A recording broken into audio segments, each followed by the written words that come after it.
What you are about to watch is the world's first interview with the biggest superstar to ever come from Twitch.tv, Munchy Mane. Now, Munchy is notoriously hard to get a hold of, and even when you can talk to him, he's very private about his life. I am told that over 24 TV networks have reached out to him just over the last few months, and he has turned them all down. However, we here at 27 Networks sent him an offer he simply couldn't refuse, and we have successfully became the first people to interview Munchy Mane. The following interview you are about to witness was recorded at Munchy's private estate in Orland Park, Illinois, on Friday, October 6th of 2023. This is a side of Munchy the public has never seen before, and I found myself at times in awe at the great man they call Munchy Mane. Without further ado, the most highly anticipated interview in internet history is here. I present to you Munchy Mane, a god among men, the interview. All right, so here we are, man. The interview everybody's been asking for. I don't think you know how many people have been asking me daily, man. When's the interview coming out? When's the interview coming out? And I know everybody's going to be happy to see this, so why don't we just start the interview off? Why don't you just go ahead and introduce yourself and introduce your Twitch channel? Hi, guys. My name is Munchy. If you guys don't know my stream, it's twitch.tv/MunchyMane. I've never been in a position before. And I hope you guys are having a good night. I hope you guys had a good Christmas. I don't know what to do. Whoa. Why are you getting up? The interview just started, man. Where are you going?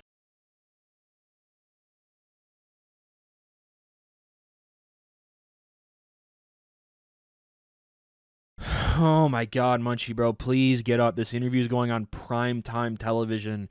We can't have you doing this stuff, man. Get the fuck off the floor, please, bro, please. All right, man. You see how easy that was to sit down? No, can we get into the actual interview, please, man? This, like I said, everybody wants to see the real Mane, you know, the Mane in the flesh, you know, face to face. This interview is what everybody wanted to see, man. So, you know, we have a lot of topics to discuss, and I think we should just probably get into them right away. Firstly, I saw you recently flew up to Canada for a Counter-Strike tournament. I was just curious, do you think Canada is the best place to visit that's in North America? Wait, they just said North America. Why are they talking about Canada?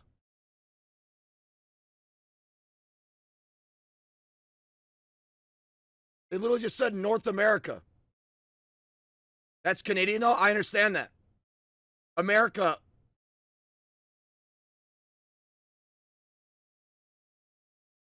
Canada is not America.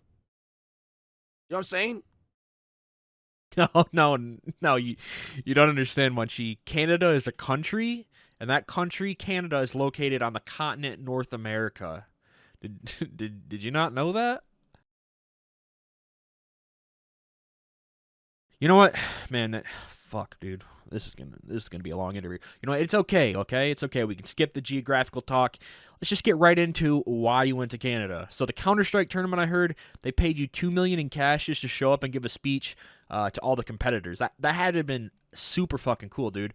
And I know your Twitch community obviously has had a big part in this. They've been supporting you throughout the years and, you know, donating and subscribing, and they kind of got you to this stage in your career. I was just curious if you wanted to thank, if you were face to face with your community right now, I was curious if you wanted to thank your community and maybe send them a message through this interview. Oh, I'm rich now. I'm not going to show my community any love. They just keep gifting me.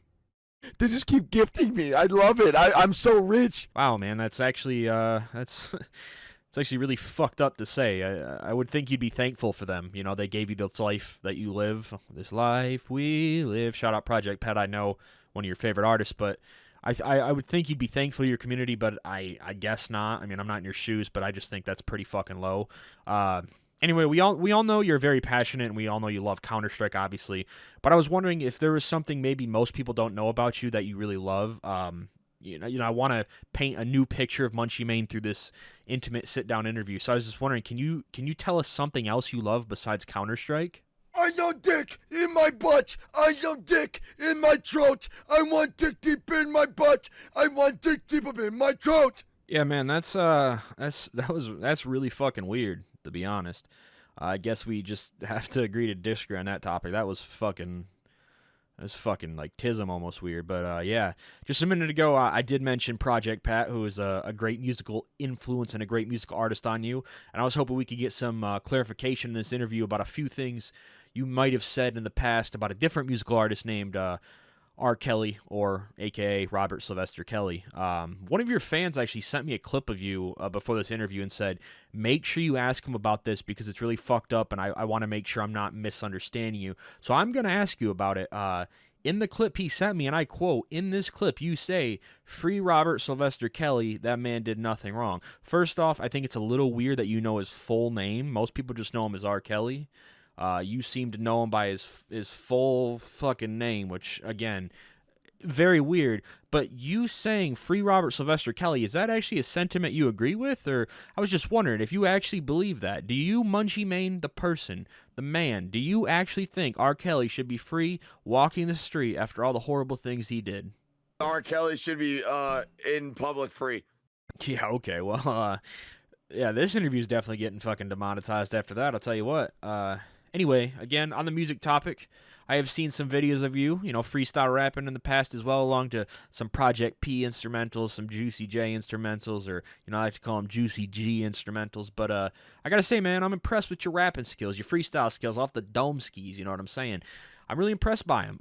Do you think you could do like a very exclusive 27 interview exclusive live freestyle right now on the show? If I turn on a beat, will you do it? And you know what? Actually, I know you're gonna do it. So just pick your own beat. I'm not even gonna pick the beat and start rapping, homie.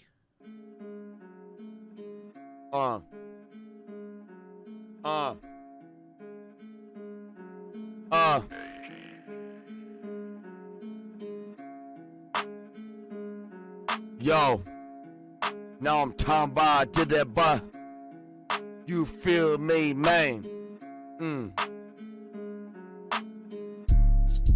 Yo, I woke up in the morning, let a dude suck up on my dick. I was like, damn, that's the shit. Then I jizzed up on his face, I was like, I wanna put his dick in my ass. Then I said, nah, that dude ain't hot pass. No, I'm talking about Maine. You know what I'm talking about, Maine. We doing it every single day. I wanna put a dude's dick in my ass. Wait. I don't know if you were serious, but that shit was well, that shit was something. I don't know if the younger crowd would be down with that, to be honest, homie. But actually, speaking of the younger crowd, it seems like that you get awfully mad when someone from the younger crowd says the oldies, as in 3-6 Mafia, Project P, Juicy G, UGK Mafia. It seems like you get very, very angry when kids these days say that they're lame, and it almost seems like you take it personal. I don't know. I'm trying to understand you, man. Can you please explain why you don't like the younger crowd? Who rock with Cardi, who Uzi. I heard you get really upset when someone said that you are not opium and they were opium. So could you explain why you take that so personal? Just saying, motherfuckers talk about shit they don't know about. That annoys me. You talk about shit you only know about from now, like on some type shit in the last fucking 5 years. That's all I'm saying. You don't understand shit. You just know what's fucking popping right now in the last 5 years, 6 years, and you think you know shit. You don't know fucking jack shit. That's some lame ass shit, man. Hey, man, listen. You don't gotta get angry at me, alright? It was just a fucking question, alright? Lower that fucking voice, you little pecker sniffer. I'm not a young kid. You can't yell at me like that, alright? I'll get out of this fucking wheelchair and I'll kick your fucking ass, alright? It's not my problem you have a hard time relating to the teenagers today. And by the way, like they say, you really aren't opium, are you? Oh my fucking God. Chad, hey Chad, everybody say goodbye to Main C.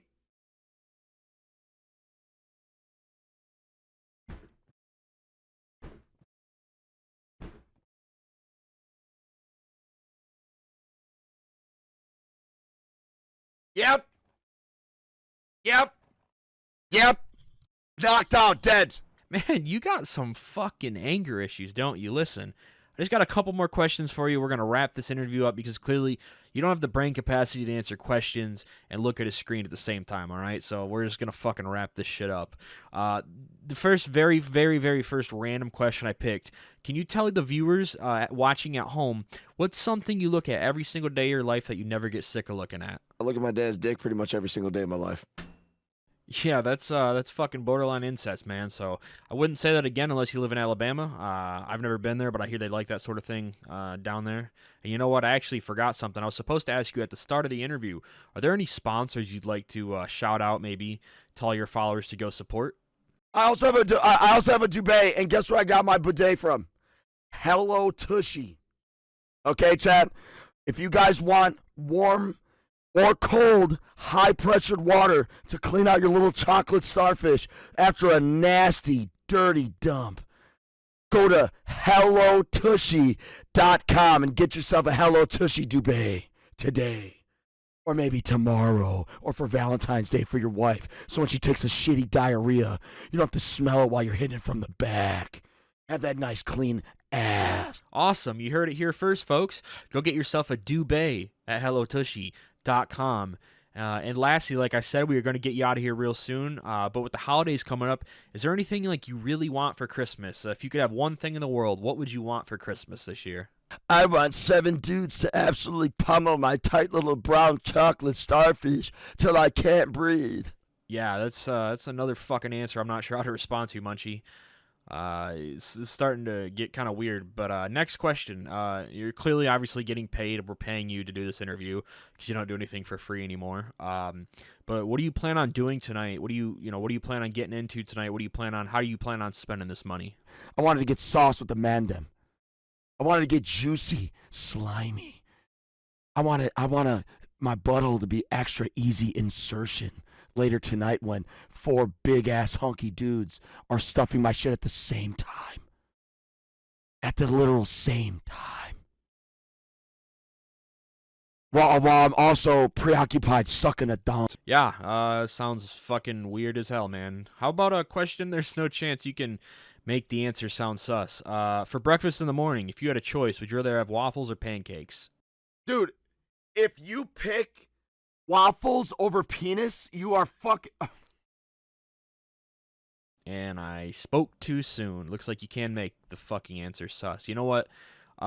Last question, and I'm mainly doing this for my entertainment at this point because you just seem like you're not all there, maybe mentally, physically as well. I don't know if you have some sort of handicapped issue. I'm not really down with the handicap, but is there any way you can serenade us with? And like I said, this doesn't have to be a certain song, but is there any way you could serenade us with an a cappella version of your favorite song from a skateboarding video game? Because I think we would all enjoy it. Well, here I am, doing everything I can. I'm in my to what I am, because I'm a Superman. And down the street, I'm all cloud on my feet. And the world is slowing down around me. And most of all, I'm singing my song. Do you know what I mean, DDB? And that's so confused. I don't know what to do. Somebody wanna throw it all away. All right, Munchie. Well, I tell you what. I thank you very much for this very fucking odd and kind of disturbing interview. Really disturbing interview, if I might say so myself. I think after this interview, I'm gonna go actually send this footage to the FBI. Because I think you should be on a list somewhere, and I think you should be monitored at all times. But anyways, I really do appreciate your time. And hey, man, depending on the ratings, and if you get scooped up by the FBI, maybe in a couple years, Also, I guess depending if in a couple years if your liver hasn't gave out, I guess I will stop by and we could do another interview about the second half of Munchy Mane's career. So I thank you very much for the interview. I thank you for the time. I'm sure the folks at home liked the interview. I don't know if they have. If there's kids watching you, they definitely, their parents should be fucking monitoring their content because holy shit. Anyways, man, thank you again for the interview. Thank you again for the time, and have a good one, pal. See ya. Dude, Chad, bro. Hey, Chad, can I be honest, bro? And I know streaming shit or whatever, man. I cannot wait to get fucked in my ass later tonight, dude.